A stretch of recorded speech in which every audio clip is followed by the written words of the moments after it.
घु उदयगिरी कलिंग महाविद्यालय रे टिके न्यूज मीडिया तरफरु कंधमाल एवं गंजाम जिलार एनएसए स्वेच्छासेवी एवं स्वेच्छासेवी मानक मध्यरे तर्क प्रतियोगिता अनुष्ठित होइथिला। तर्क प्रतियोगितार शीर्षक थिला सुदृढ़ गणतंत्र पई गणमाध्यमर भूमिका। उक्त प्रतियोगितार 5 मिनिट पूर्वरु विषय उपरे सूचना प्रदान करा जायथिला। कंधमाल एवं गंजाम जिलार 115 जन छात्र छात्री मध्यरु 14 जन अंशग्रहण करथिले। उक्त प्रतियोगिता रे प्रथम एन एंगल ब्लेसी रानी, द्वितीय आर्यबाला मल्लिक एवं तृतीय सुमित कुमार प्रधान, मुख्य अतिथि कलिंग महाविद्यालय अध्यक्ष सुधांशु शेखर मेहर, सम्मानित अतिथि टिकाबाली एएमसीएस कॉलेज अध्यक्ष दीनबंधु महांती द्वारा पुरस्कृत होइथिले। टिके न्यूज मीडियार संपादक तथा प्रतिष्ठाता सूर्यनारायण नायक एही कार्यक्रम को परिचालना करथिले। विचारक भावरे डीपीओ डॉक्टर नलिनी कुमार पाणिग्राही एवं अध्यक्ष दीनबंधु महांती कार्यक्रम को समापन करथिले। समस्त छात्र छात्री शांति श्रृंखलार सहित सहयोग करथिले। उपस्थित वरेण्यमर विचारक मंडली प्रत्येक मोर शुभ अपराह्न सहित प्रत्येक को स्वागत जनाऊँ। आज जो आम जो आम ये अच्छु प्रत्येक को आम स्वागत। आज विषय वस्तु आम प्रत्येक जाचु।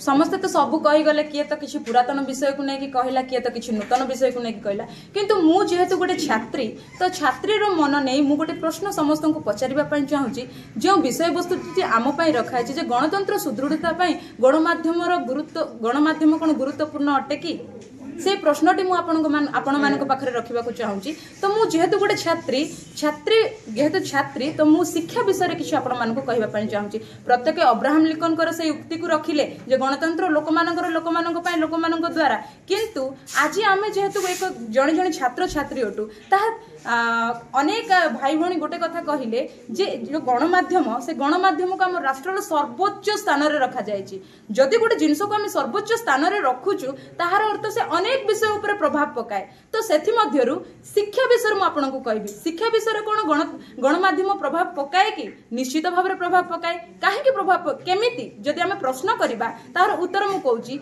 आम भारत जोटा कि टॉप लिस्ट जो प्रकार जॉब अच्छी जोटा यूपीएससी ओएस एगुड़ाक आपण माने ओएस आईएएस एगुड़ाक जदि आपण माने एग्जाम देबे से स्थान रे आपण माने जानि परिबे जे गणमाध्यम की प्रकार भाव गुरुत्वपूर्ण अछि।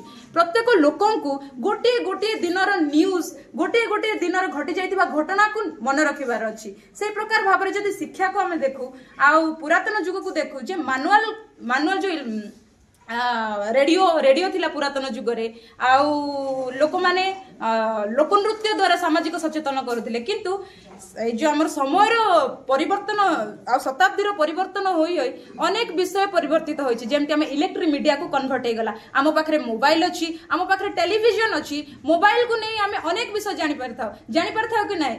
तापर आम जो टेलीविजन अच्छी घरे आम पाखे टीवी अच्छी अनेक सारा न्यूज चैनल जमती कि ओटीवी अच्छी आपण पाखे आज तक न्यूज आपण मैंने देखुवे अनेक प्रकार न्यूज चैनल अच्छी देश विदेश ता सहित इंग्लिश न्यूज चैनल मध्य रही जोटा कि आम कौन सब पूरा पृथ्वीर सब विषय को आम जापर। जदि गणमाध्यम भूमिका एते गुरुत्वपूर्ण ताहले शिक्षा उपरे ताहा केते गुरुत्वपूर्ण होबा कथा ताहा आपण माने भाबंतु। तो आ गोटे भौणी मो पूर्वर जे कहूले से अनेक बढ़िया विषय कहले जे प्रकृत में आमको से विषय ये हबार अच्छी। आमको प्रकृत में से विषय ऊपर टिके चिंता करिवार अच्छी। जदि आमे छात्री हिसाब रे जदि से विषय चिंता करिवा नहीं तो चिंता करिवो किए।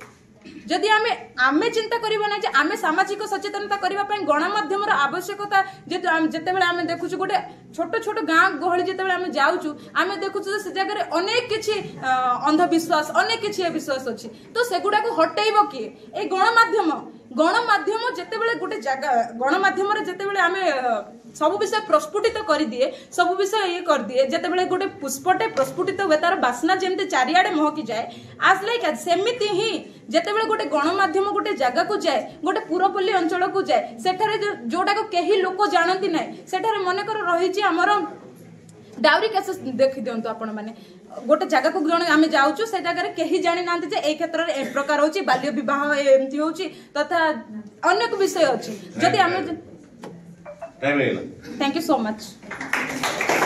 एवं एठी उपस्थित थिबा समस्त छोट बड़ भाई भौणी माने एवं मोर सहपाठी आज विषयवस्तु हूँ गणतंत्र सुदृढ़ गणमाध्यम भूमिका। प्रथम आम जाना गणमाध्यम कौन और गणतंत्र शासन गणतंत्र शासन हूँ एपरी एक शासन जहाँ लोक लोक द्वारा और लोक निमित्त ही शासन होता है। गण अर्थात लोक एवं तंत्र अर्थात शासन शासन बहु काल पुरातन जुगर हो आसूला किंतु गण निजे निजक किपरि शासन करेंगे ताहा गणमाध्यम भूमिका रही। गणमाध्यम माने बुझुचे गण अर्थात गणमाध्यम अर्थात एक मास मीडिया जहाँ मीडिया एक लेखक जितेबाला गोटे निजर कथा को परिचालन करें गणमाध्यम से निजे लिखि थाए तार मनर भाव परिचालित होगा संसार भित्तिभूमि एवं प्रचलित होगा समग्र सूचना को से सठिक भाव में प्रतिपादन करे एवं जेपरि एक सामाजिक प्रतिपादन करे सठिक रूप से प्रतिपादन करे ना से गणतंत्र निहाती आवश्यक रही है। गणतंत्र शासन निजे जो लोक माने किपरि शासन करेंगे एवं किपरि व्यवस्था से माने गणतंत्र शासन अंतर्भुक्त हो पारे से माध्यम से तंत्र शासन गणमाध्यम प्रमुख भूमिका रही। गणमाध्यम द्वारा एक लेखक लिखित प्रमुख विषयवस्तु मुख्य प्रचलित व्यवस्था एवं अर्थनैतिक राजनैतिक एवं शिक्षागत समस्त व्यवस्था को गणतंत्र को आसवा से गणमाध्यम प्रतिपादित करते। मुख्य विषय हूँ गणमाध्यम भूमिका गणतंत्र सुदृढ़ किपरि जितेबाला गोटे प्रचलित वस्तु एक मास मीडिया प्रचलित करुँची से निजर मुख्य एवं प्रमुख बार्ता को प्रतिपादन करते सठिक बार्ता को सटीक परिचालन करते से मतलब होई पारे से छापा आकार होई थाए से पारंपरिक आकार होई थाए भौतिक आकार होई थाए किंतु से निजर मनर भावना से परिचालन से होई थाए से निजर सत्य एवं सरलता एवं आत्मविश्वास से सठिक प्रतिपादन करे से लोगन को जोड़े देथे जे एहा एक गणतंत्र शासन नहीं गण माने निजे जो ऊपरी शासन करे से रथी भूल विचार को से प्रमुख करी से भूल विचार को पूर्ण भाव परिचालित करते हैं। टाइम एक लाचो एटी का फोकस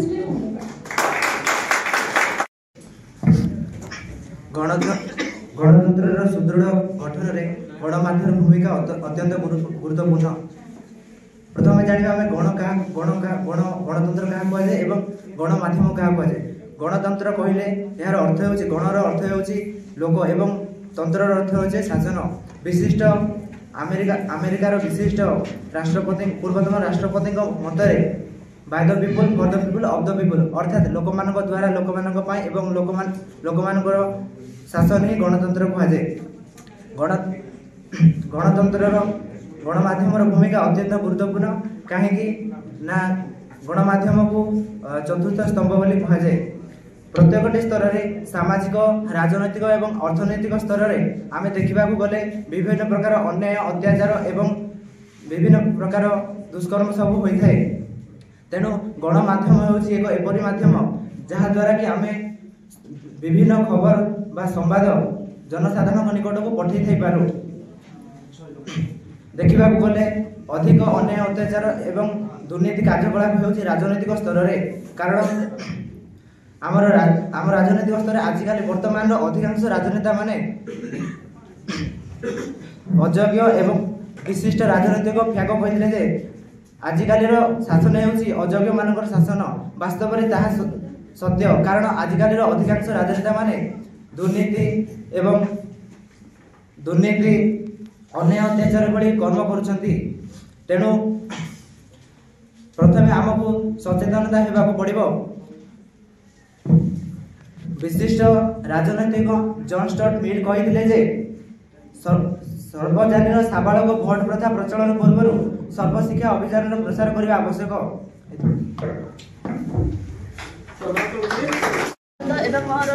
भाई और भौणी माने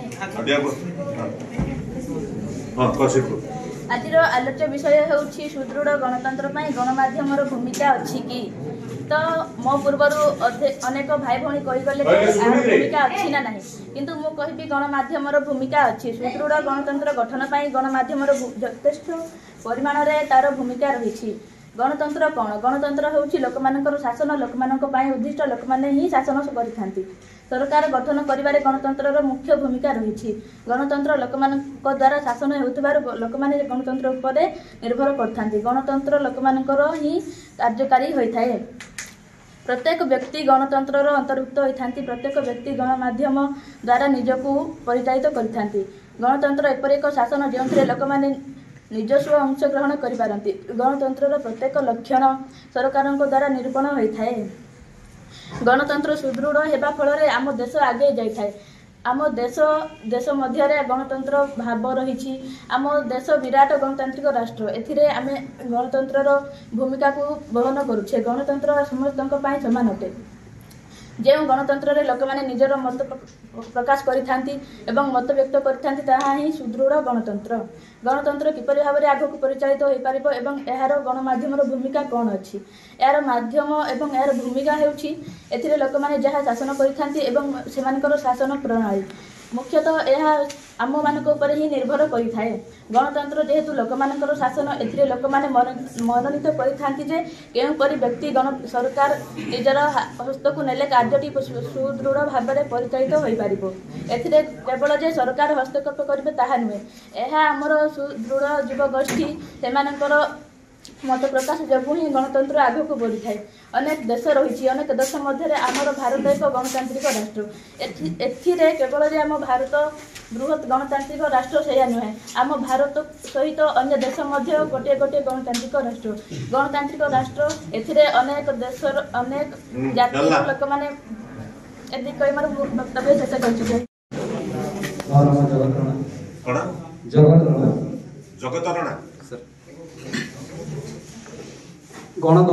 ଗଣତନ୍ତ୍ର ହେଉଛି ଲୋକମାନଙ୍କ ପାଇଁ, ଲୋକମାନଙ୍କ ଦ୍ୱାରା ଲୋକମାନେ ହିଁ ଗଣତନ୍ତ୍ର ସହିତ ଆଜିକାର ଏହି ଗଣମାଧ୍ୟମ ଅଙ୍ଗାଙ୍ଗୀ ଭାବରେ ଜଡ଼ିତ। ଯେପରିକି ଗଣମାଧ୍ୟମ ଦ୍ୱାରା ବା ଗଣମାଧ୍ୟମ ହିଁ ଆଜିକାର ସାମାଜିକ ଜୀବନରେ ସର୍ବୋଚ୍ଚ ସ୍ଥାନ ଗ୍ରହଣ କରିଛି। କାହିଁକି? ଗଣମାଧ୍ୟମ ଏପରି ଏକ ଜିନିଷ ଯେଉଁ ଦ୍ୱାରା ବି ଅତି ନିମ୍ନରୁ ନିମ୍ନ ଲୋକଙ୍କ ପାଖକୁ ମଧ୍ୟ ଗଣମାଧ୍ୟମ ଦ୍ୱାରା କୌଣସି ଏକ ବାର୍ତ୍ତା ପହଞ୍ଚାଯାଇ ପାରିବ। କାହିଁକି ନା ଗଣମାଧ୍ୟମ ହିଁ ଅତି ନିମ୍ନ ସ୍ତରର ଲୋକମାନଙ୍କୁ ନେଇ ସର୍ବୋଚ୍ଚ ସ୍ଥାନରେ ନେଇ ପହଞ୍ଚାଇ ଦେଇଥାଏ। ଆଜିକାର ଦୁନିଆରେ ଆମେ ଯଦି ଦେଖିବା, ଆଜି କୌଣସି ଗୋଟିଏ ସ୍ଥାନରେ ଯଦି ସଡ଼କ ଦୁର୍ଘଟଣା ହେଉଛି କିମ୍ବା ଅନ୍ୟାନ୍ୟ କାର୍ଯ୍ୟକ୍ରମ ବି ହେଉଛି, ସେଥିରେ ଗଣତନ୍ତ୍ରର ଭୂମିକା ନିତାନ୍ତ ଭାବରେ ରହିଛି। କାହିଁକି ନା ଯଦି ଗଣମାଧ୍ୟମ ନଥାନ୍ତା ତେବେ ସେ ଜିନିଷକୁ ସର୍ବୋଚ୍ଚ ସ୍ଥାନରେ ପହଞ୍ଚାଇବା ପାଇଁ କେହି ମଧ୍ୟ ସକ୍ଷମ ନଥାନ୍ତେ।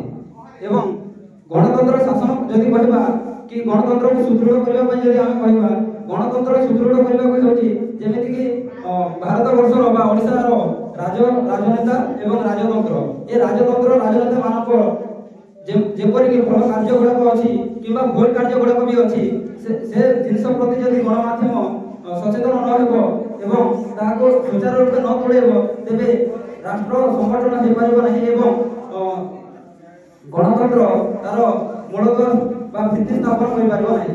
ଏତିକି କହି ମୋର ବକ୍ତବ୍ୟ ବିରାମ। ଯେ ଯେଉଁ ନେତା ମନ୍ତ୍ରୀ ମାନେ ଏହି ଗଣତନ୍ତ୍ରରେ ରହି ଶାସନ କରୁଛନ୍ତି, ସେମାନେ କିପରି ଭାବରେ ସଠିକ୍ ଭାବରେ ଶାସନ କରିବେ ତଥା ସଠିକ୍ ଭାବରେ ଦେଶକୁ ଚଳାଇବେ, ଏହା ନେଇ ଆମର ଗଣମାଧ୍ୟମ ଆମକୁ ସାହାଯ୍ୟ ସହଯୋଗ କରିବା କଥା ତଥା ଆମମାନେ ମଧ୍ୟ ଗଣମାଧ୍ୟମକୁ କିଛି ମାତ୍ରାରେ ହେଲ୍ପ କରିବା କଥା। ବର୍ତ୍ତମାନ ଦେଖିପାରୁଥିବେ, ବର୍ତ୍ତମାନର ପରିସ୍ଥିତିରେ ସାଧାରଣତଃ ଭାରତ ପରି ଦେଶରେ ସାଂଘାତିକ ଭାବରେ ଆକ୍ସିଡେଣ୍ଟ ହେଉଛି କିମ୍ବା ଯେକୌଣସି ଚୋରି ଅନ୍ୟାୟ ଅପରାଧ ହେଲେ ମଧ୍ୟ ଏସବୁକୁ ନେତା ମନ୍ତ୍ରୀମାନଙ୍କର ଚାପ ବଳରେ ସେହି ଲୋକମାନେ ନ୍ୟାୟ ପାଇପାରୁନାହାନ୍ତି। କନ୍ଧମାଳରୁ ଏମ୍ ଶିବାନୀଙ୍କ ସହିତ ସୂର୍ଯ୍ୟନାରାୟଣ ନାୟକ, ଟିକେ ନ୍ୟୁଜ୍ ମିଡ଼ିଆ।